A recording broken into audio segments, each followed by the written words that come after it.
Hi guys, we are back with another story which is written by me Shah Ahmed who has retired from the Indian Army and he was in the 40th course of NDA. In the article is entitled Life in the National Defense Academy, Kharagwasla.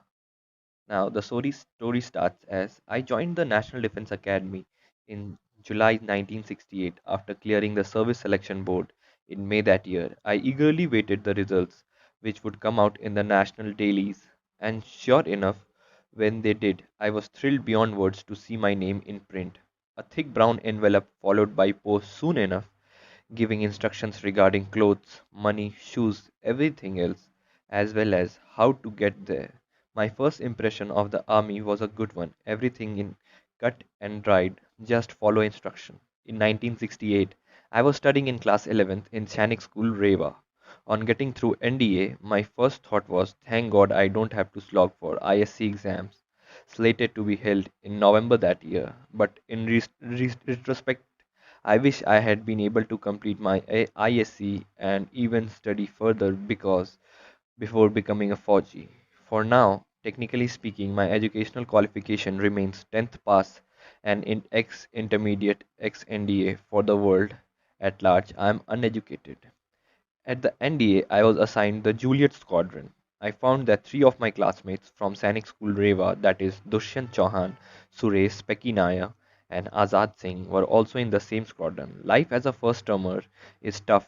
You were either front rolling in the corridor or doing push ups in the drill square in front of the squadron. And of course, there was a culture shock awaiting us when we went in for our first bath. Everyone has a bath in the nude in NDA, rather embarrassing, especially if you have a crooked, what?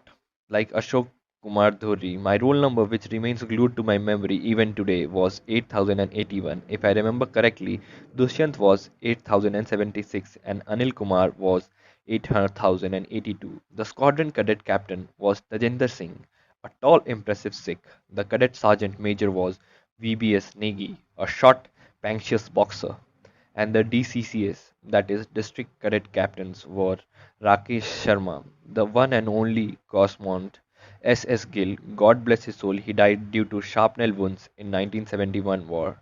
He was in the Royal Deccan Horse, and the happy-go-lucky Barbara Smiley Sukhdev was the CQMS.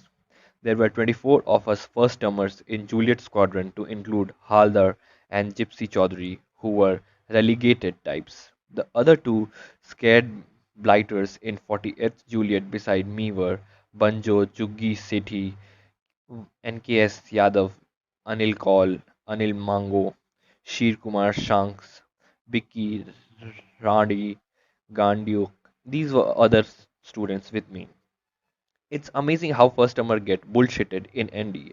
Let me recount a few of the ingenious ways by which a guy can get sorted out. What's my name? Asks a second termer covering his nameplate. You don't know my name? Exclaims the President of the United States when you look back at him blankly. And then he roars, get bloody front rolling. The reason I have a strong flexible back to this day is because of I have measured the corridors of the first, second, and third floor of Juliet Squadron umpteen times, and version is to follow. Not satisfied with making me sweat, Mr. Bill Clinton tells me to write down his name 1,000 times and show it to me the next morning by muster. I will never forget the names of guys like GPS Chaudhary, Rakesh Berry, and Gigi Divedi till my dying day. Another favorite one was, what does KLPD stand for? And if you don't know, it's PT rig at 1400 hours in front of his cabin. Not only KLPD, I learnt many things and very quickly too. Like, for example, where are the quartermasters' butts and where was Hema Malini's tits? Seventh Heaven. The guy in Juliet Squadron NDA in autumn term 1968 could well teach a thing or two to the infamous UP police. Let me elaborate. We first termers were told to climb to the seventh heaven as punishment, a real killer.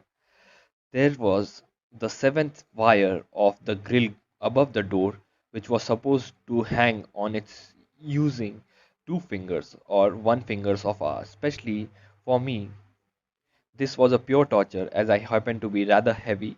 And if you think it is not possible to do a back roll up the stairs, think again because I have done it. The behest of some joker of second or third termer. But look at the brighter side. During the next PT period, I did a demo back roll on the mats as if it seemed like a child's play.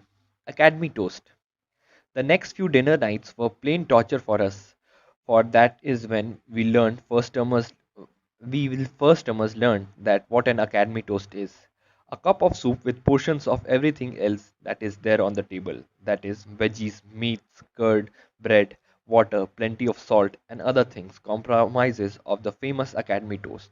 And you were expected to say to the National Defense Academy and down the entire content of that awful concoction at one gulp. Ah, if I ever came close to puking, this was the time. And wait, the story has not ended yet. After the exercise, you were surely asked, did you like the academy toast? To reply that you enjoyed it very much would normally get you off the hook, but there were always some sadistic bastard who would say, good, then have some more. And after that, after all this, if you had any ego left, it would be wiped out with a directive.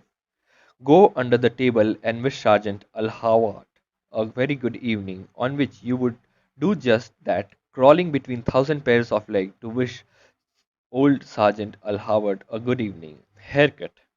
I don't know if they still insist on it, but in our time we were given a topi cut. By this I mean when you put on a beret, there should be no hair visible, and a haircut was to be taken every week without fail. If a Monday arrived without a cadet having taken one, then woe betide him. The raw meat eating drill ustad would eat us for lunch. The erring cadet would be marched up to his divio in the breakfast break that very morning, and the least prasad he could expect was extra drills. I still vividly remember that rather than go through the agony mentioned above, I would go through the one in lifetime experience of shaving the hair on the back of my head and with my shaving razor on the Monday morning when I had slipped up. If there was one instance when I convinced my Khalsa course mates, this was it. The periphery. This is a beautifully metalled road that runs to the north of the academy through hills and dale. Before long, we youngsters knew every yard of this road, and we were destined to do a longer run. Well, then, the famous 2000 and 2475 was just a little further ahead of the periphery. I love hills, but if there is one hill of which I don't have the slightest affection, it's the 2475. Hope you like the video. Please share, subscribe, or comment your advices below. Thank you.